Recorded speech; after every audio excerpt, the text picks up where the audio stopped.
All right, good day, everyone. As everyone can see, we're doing the SpectrumCast every 2 weeks this year, and we are on the next SpectrumCast for data resilience, and we're talking about snapshotting. Now, there's all kinds of snapshotting, but a very interesting topic. Snapshotting's been around on arrays for a long time, and we've recently seen the advent of snapshotting and snapshotting management from a number of software companies kind of managing this thing we call even data copy management or copy data management. But ultimately, what we want to try to find out is why, not what is, but why the difference between hardware snapshots versus not software snapshots. And Sean, you seem to be an expert kind of in this arena. So maybe we do have to start with the difference and then let's go into the why. What do you think? Well, I don't know that I'm an expert. I would more consider myself a user of snapshotting technology. Oh, don't be so modest. And we do all get a lot of questions about this and how it works with the products that we use. So, the first thing I did when I knew we were going to have this topic was basically go out there and Google storage snapshot. And basically, this is the top of Google, right? And it says the storage snapshot is a set of reference markers for data at a particular point in time, which kind of makes sense, right? A snapshot, right? A snapshot acts like a detailed table of contents, providing the user with accessible copies of data that they can roll back to, right? Ooh, dangling participle there. Ouch. Okay, so maybe these guys didn't work for Webster, but that's a good idea. I mean, a good way to say it as far as I'm concerned. And what I really wanted to point out there is how high a level that statement is at, right? There's no real talk about the underlying technology and how this is done, right? And as Steve mentioned, there's also not a lot of talk about is this software doing it? Is this hardware doing it? Is it the cloud doing it, right? And I guess the thing I kind of want to start discussing is the fact that there are, and I have run into thousands of different, I don't know about thousands, but at least hundreds of different technologies for taking these snapshots. And they all work in different ways. They have different performance levels, right? So just to say, okay, I'm going to use a snapshot to do my backup is kind of belying the complexity under that statement and what's necessary to make this happen in some sort of reasonably fast and reasonably reliable sort of way. Yeah, and this technology has evolved too, right? So it's gone from the fairly rudimentary, taking physical copies at a point in time of data. So acquiesce your app, copy the data, store it somewhere, to much more sophisticated, faster, lightweight, like you said, low performance or no performance impact, things like copy on write and some of the things you see here.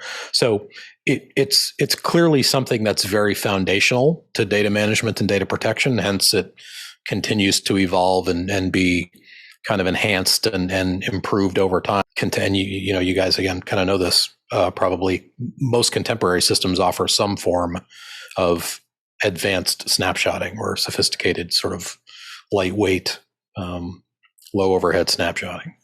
Well, and that's you both missed is why do we even do snapshots? I mean, what is the purpose of having a snapshot out there? Why not just do your traditional backup?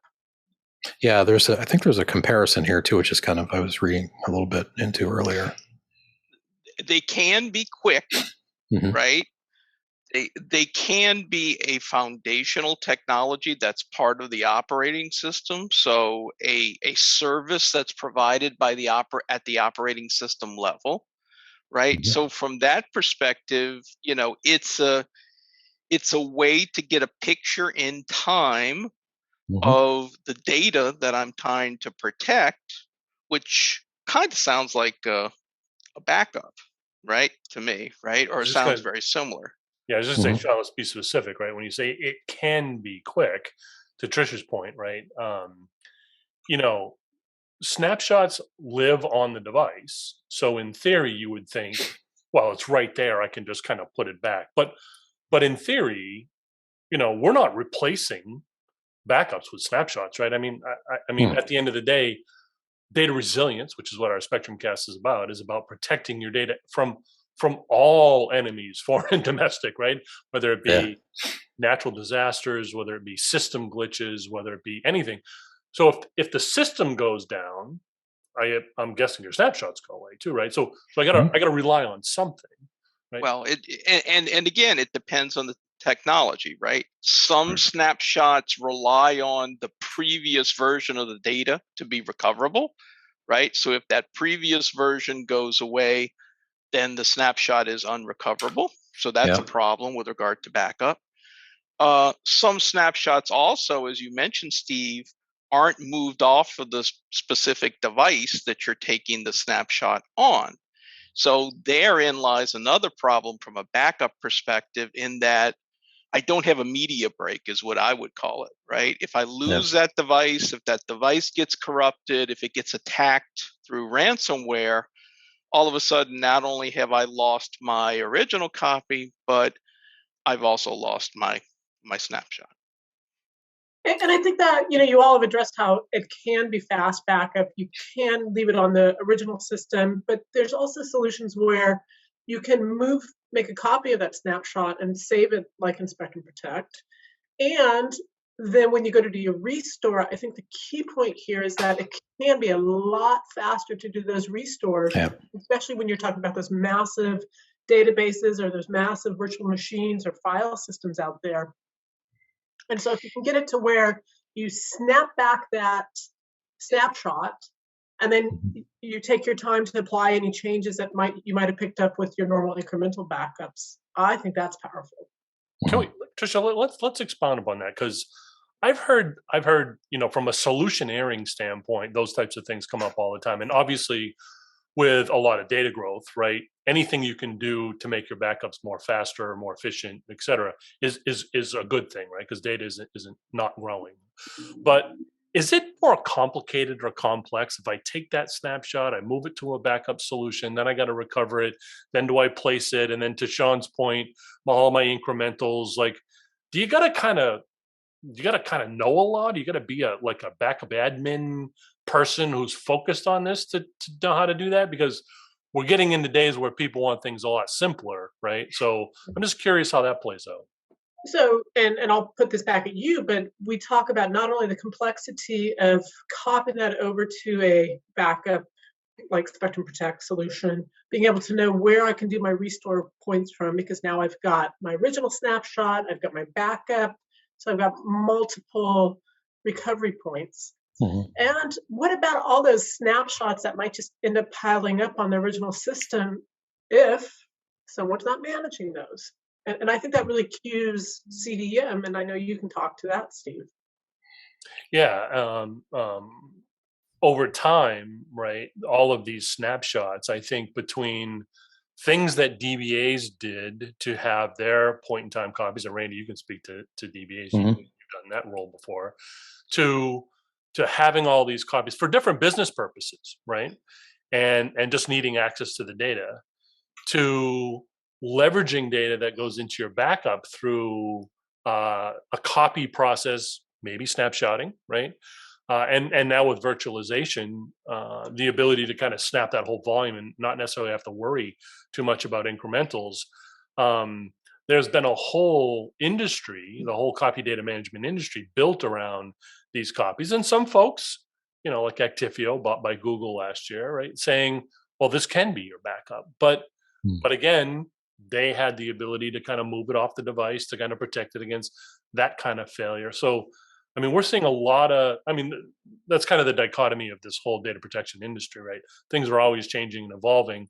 People want faster, people want smarter, people want more simple, et cetera, et cetera. Yeah, it seems like snapshots, like backup is one use case for snapshots. It's a very important one, but it's not the only one, right? So there's other value add ways to leverage snaps beyond backup. So I think that's kind of how I think about it.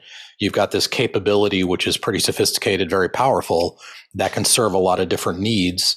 One of which happens to be backup, but it's also great for managing, multiple development environments or test environments or doing QA, or, there's lots of other, e-discovery, whatever. There's a million use cases, but it's kind of cool that the same core technology serves those multiple purposes. And to your point, Steve, has, as a result, become a whole cottage industry sort of in and of itself.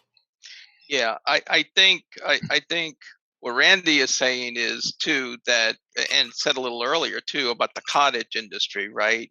Plays to your question, Steve, of is it easy, right? And the answer is it depends. It depends on what kind of software, right, you have sitting on top of the Snapshot technology to make it easy, to make it something that an end user can do, to give you the proper security, to give you the interface to be able to apply these snapshots and keep things safe. And that's where we've had our products that have come along. Spectrum Copy Data Management, one of them. You mentioned Activio is another one, right? And there are probably now hundreds of products out there that do that same thing for specific applications, right? And make it so that it is consumable by end users and easy to achieve. Right. Well, and that's one of the other values of snapshots, right? Is the fact that you can design a snapshot mechanism to be application aware. So for databases or streaming apps or, stateful applications, you now have a reliable way to get an accurate point in time picture of the environment, which is kind of cool. And that's the other thing I've kind of discovered too, or that I didn't really understand when I first started using snapshots, is that most of these underlying operating system snapshot technologies in and of themselves are not application aware or application specific, right? They're moving blocks around on a disk at the operating system level. And you really need this whole cottage industry of software to understand the specific apps that you're trying to snapshot, get a good consistent copy of them, and to make that good consistent copy available for restore. Well, that brings up something else, Sean, that I'm surprised you haven't mentioned yet, right? So a lot of these technologies are built into either the array or the system, as you mentioned, right? In some cases, that means that if they come with the system, they're free of charge. I mean, they're obviously not. You pay for it with the system, but that vis-a-vis, do I buy a snapshotting capability such as a Spectrum CDM on top of my array that might have it built in? Maybe. I'm still going to buy data protection software because we've said we still need our backups, right?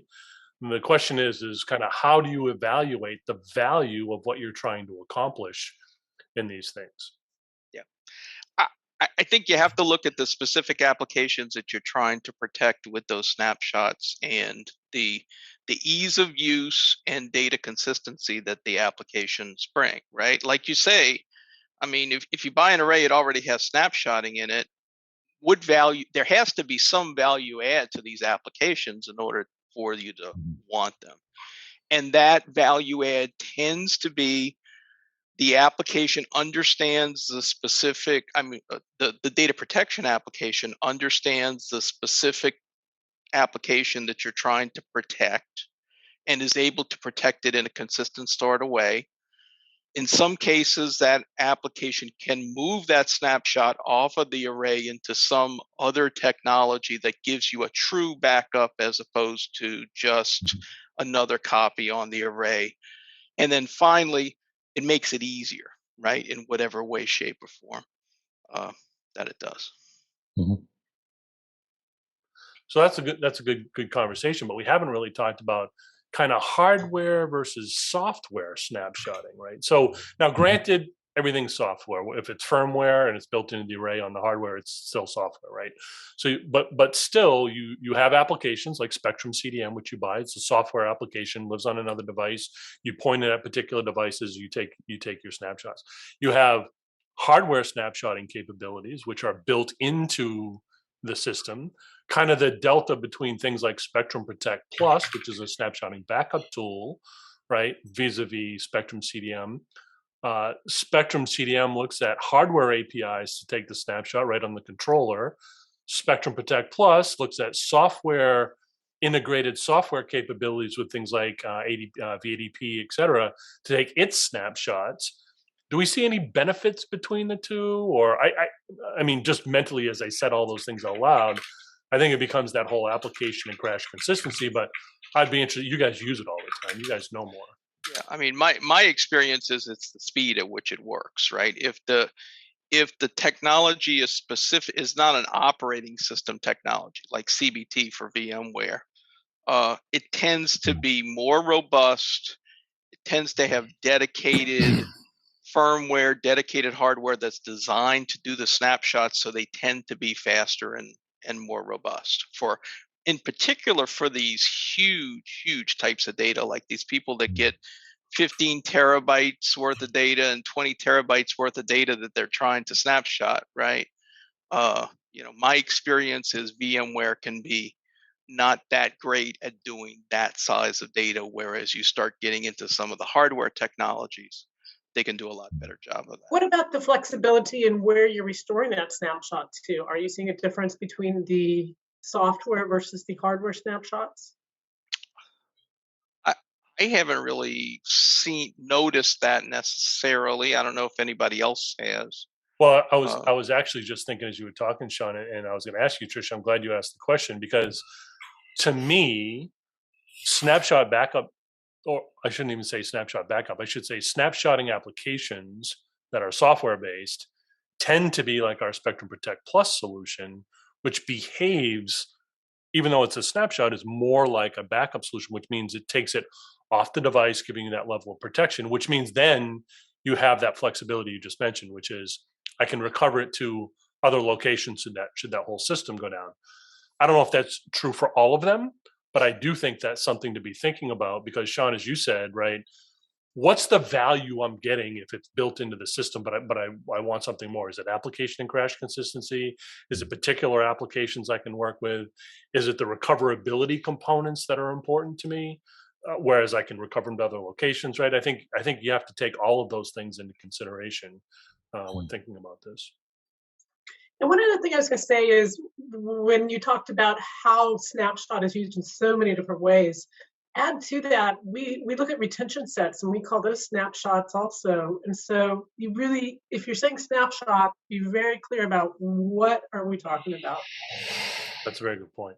I think we've just run out of words to describe computer operations, right? So we just have to keep using these things. You got to come up with some word to describe some operation. So you pick one and you overload it, right? It's like programming languages.